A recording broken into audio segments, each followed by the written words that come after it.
The Carter family's station wagon rumbled to a stop. Dust swirled around the tires. They had arrived.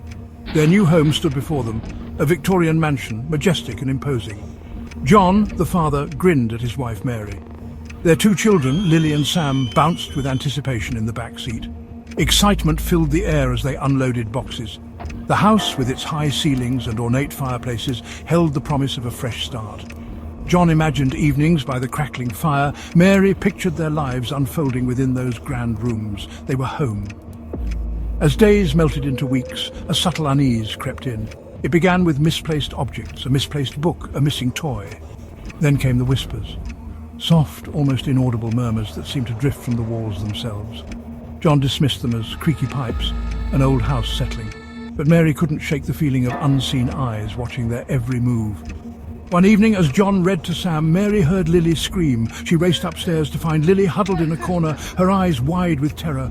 "The shadow," Lily sobbed. "In the closet, it was watching me."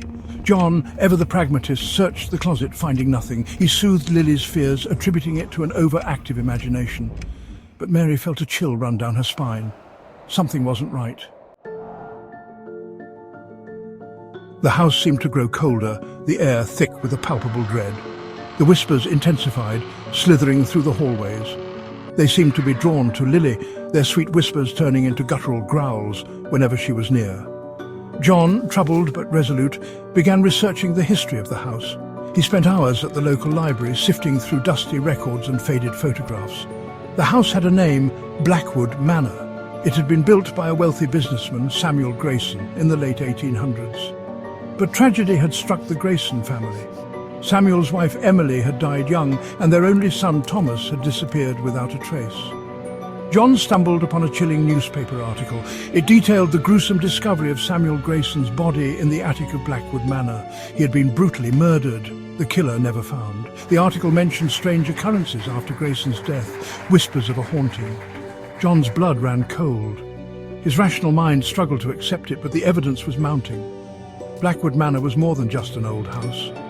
It was a tomb, a vessel for something dark and sinister. The whispers turned to screams. Objects flew across rooms. Lily's once vibrant eyes were now clouded with fear. The family was living in a nightmare. One night, the shadow manifested. It emerged from the attic, a towering silhouette of pure darkness. Its eyes glowed with an eerie red light. It glided towards Lily's room. John, armed with a fireplace poker, charged at the entity, but it simply passed through him. The shadow stood over Lily, its cold, spectral hand reaching for her. Mary screamed, a primal cry of a mother protecting her child. John, despair gripping his heart, knew they needed help, a power beyond the realm of logic. They called Father Michael, an old priest known for his experience with the paranormal. Father Michael arrived, his face etched with concern. He blessed the house, his prayers echoing through the halls. For a moment a sense of peace settled, but it was fleeting. The entity, enraged by the intrusion, lashed out. Furniture overturned, windows shattered, and the house groaned under the weight of its fury. The shadow was everywhere. It seeped from the walls, its laughter echoing in their ears. They were prisoners in their own home. John, Mary and the children huddled together, their faces pale with terror. Father Michael, his face beaded with sweat, continued to pray, but his voice wavered.